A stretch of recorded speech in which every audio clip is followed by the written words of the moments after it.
Listen to these numbers. This is all fraud. $520 million for a consultant on the environment in Africa. Somebody got $520 million. People the other day crying, oh, I don't know, Trump has removed money. He said he's not giving us any more money. $42 million research and drive social and behavior change in Uganda. $42 million. What about us? Watu wanalia. Why are you crying? It's not your government, it's not your country. $10 million for Mozambique voluntary medical male circumcisions. He has no reason to give you anything. $1.5 million for voter confidence in Liberia. Hey, you don't pay taxes in America. $14 million for social cohesion in Mali. $2.5 million for inclusive democracies in South Africa. I could read this all day long. I could go on all day long. This is a wake-up call for you to say, okay, what are we going to do to help ourselves? Oh, woe was me. Poor Africa, right? Poor Africa. I mean, Africa's only the richest country in the world. I mean, most resource rich. It's the largest reserves of cobalt, diamonds, platinum, and uranium in the world. It's under the feet of the Africans. It holds 65% of the world's arable land, which means arable land meaning it's land that can be plowed and used to grow crops. It's rich in nutrients, sunlight, unpredictable temperatures, and 10% of the planet's internal renewable fresh water source is in Africa. In most African countries, natural capital, meaning the value of the Earth's natural resources, including land, water, air, and all living things, it's the foundation of human society and economy, accounts for between 30 and 50% of the total wealth in the world. It's in Africa. So in any sane person's book, this would make Africa God's most favored piece of earth when he formed it, meaning that the people of Africa are demographically the wealthiest people on planet Earth. They just haven't plummeted their goods yet. Those are the facts. And now is the time where Africans are starting to tap into the resources and stake a hold of their claims. We see that as they're kicking out unwanted guests all over the regions and starting a new economically strategic force that has the Westerners taking a back seat where they belong. Some would say good riddance, really. There's a new identity that is in fact being played out by this new generation of 1.4 billion citizens, an identity of heritage, roots, history, and overcoming every obstacle for such a time as this. 2025 is theirs for the taking, and they know it. So the Usaid that America were sending them were just crumbs.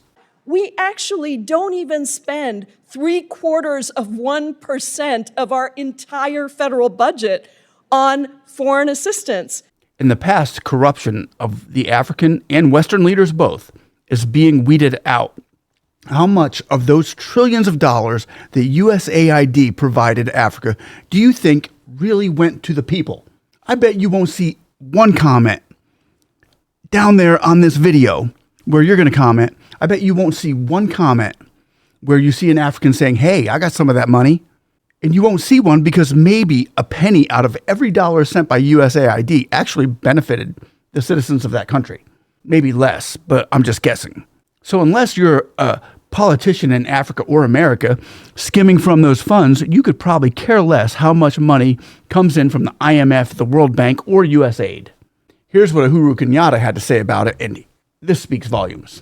People the other day crying, oh, I don't know, Trump has removed money. He said he's not giving us any more money. Watu wanalia. Why are you crying? It's not your government, it's not your country.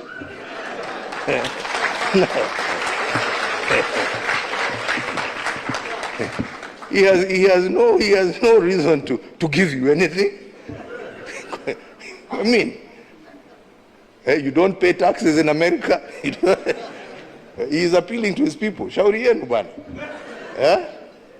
This is a wake-up call for you to say, okay, what are we going to do to help ourselves? Instead of crying, tujiulize, what are we going to do? Haya, ametoa hiyo pesa, sasa tutafanya namna gani jameni? What are we going to do? Yeah? To support ourselves. because nobody is going to continue holding out a hand there to give you. It is time for us to use our resources for the right things. We are the ones who are using them for the wrong things. So as we see his response, which is favorably funny, sound, and spoken in what seems to be sheer honesty, take a look at what Trump had just reported on some of the funds that were given to African countries that more than likely no average, everyday, working-class citizen of Africa benefited from. And then, where's the money being spent, right?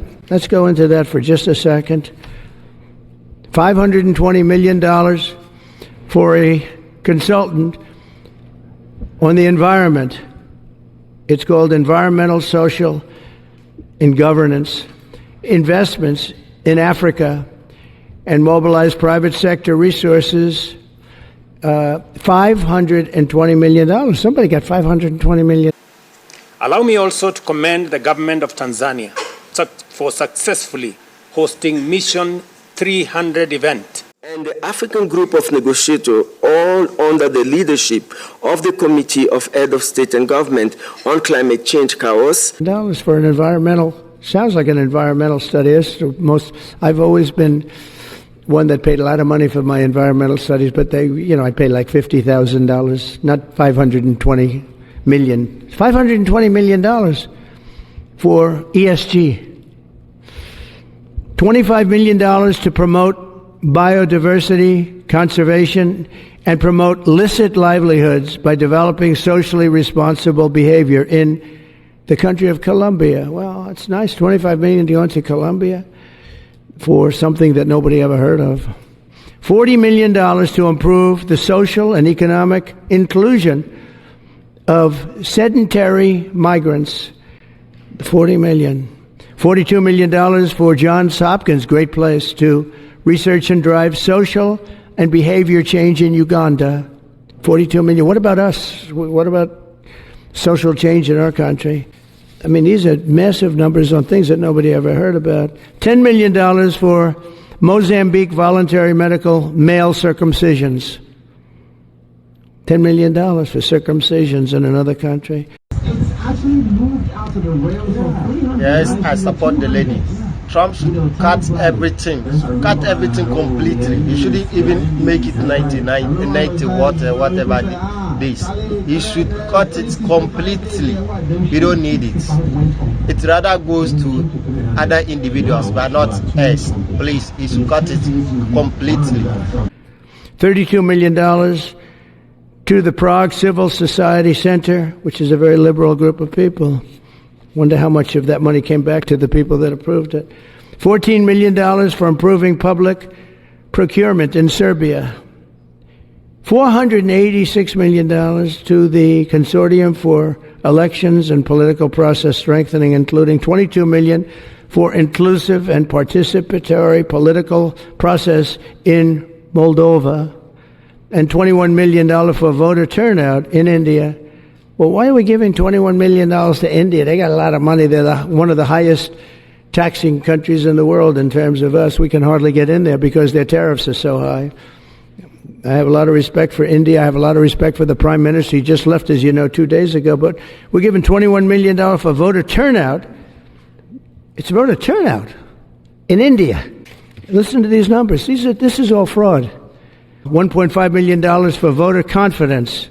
We want to give them confidence in Liberia. $14 million for social cohesion in Mali. So you're now the head of USAID.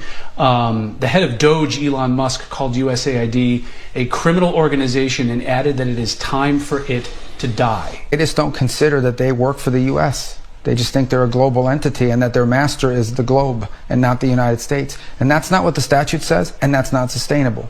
President put a pause on all foreign aid. We go to USAID, which is a big chunk of foreign aid, $40 billion or so. They're completely uncooperative. They won't tell you what the programs are. They refuse to answer questions. They try to push through payments. Even after the executive order, they were still trying to push money through the system. Can it be reformed, or does it need to die? Well, that was always the goal, was to reform it. But now we have rank insubordination.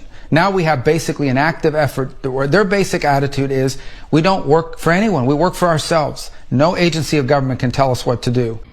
$2.5 million for inclusive democracies in South Africa.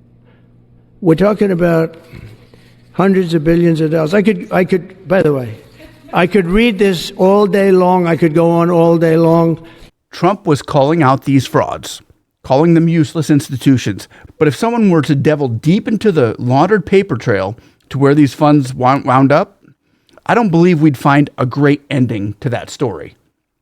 So we can just chalk it up to experience and use this as a future reference to help us pay more attention to incoming funds that our elected representatives are responsible for. Cutting Africa off of aid that most of them never see does a few things. One, it screws the corrupt politicians on both sides because the ones sending it sometimes are the ones getting the kickbacks from the ones receiving it, right?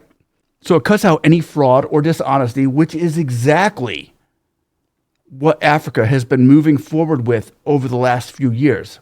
You can just ask Gen Z about that, right? And it also feeds right into the playbook that the 2020 African revolutionaries have been fighting for, which is dispose of foreign intervening of Africa's affairs. Hands off, get out, game's over. As we've seen countries like Burkina Faso setting a new standard of what government should look like, rebuilding and rebranding a country that is about to enter a harvest season. With new allies like Russia. Now, some people might not like that marriage, but truth be told, Russia never tried bribing Africa with fraudulent funds to corrupt politicians so that they could plant military bases and indoctrinate the next generation of Africans to adhere to their rules. Did they? No. Russia never bought or sold slaves. No, they didn't. Russia never threatened Africa with sanctions or war to get their own way. Russia never held coups to plant their puppet leaders on the continent. Russia did nothing of the sort that fed into hypocrisy, hegemony, or the aristocrat sugar honey iced tea. Russia's clean there. Like it or not, you little pale-faced Westerners, I'm speaking facts. Russia stayed on the sidelines and just watched. But when Burkina Faso leader Ibrahim Traoré finally took their land back, him and Vladimir Putin saw more things in common than any other continent on the earth. And since then, it's been a shining light of a new start in that region of Africa. And that relationship has been spreading and it's been fruitful for both sides. That, my friend, is equality. That, my friend, is mutual respect. That is the new format we're seeing people want more of. Who wouldn't? So keep your U.S. aid and your handouts that only benefit the puppets and the crooks. Because the world's richest country has found a new and greater source, and that source is its own. It's within the soil of the land that they stand on, and it's within the hearts of the people who live there. One love, one heart. Let's get together and we'll feel all right.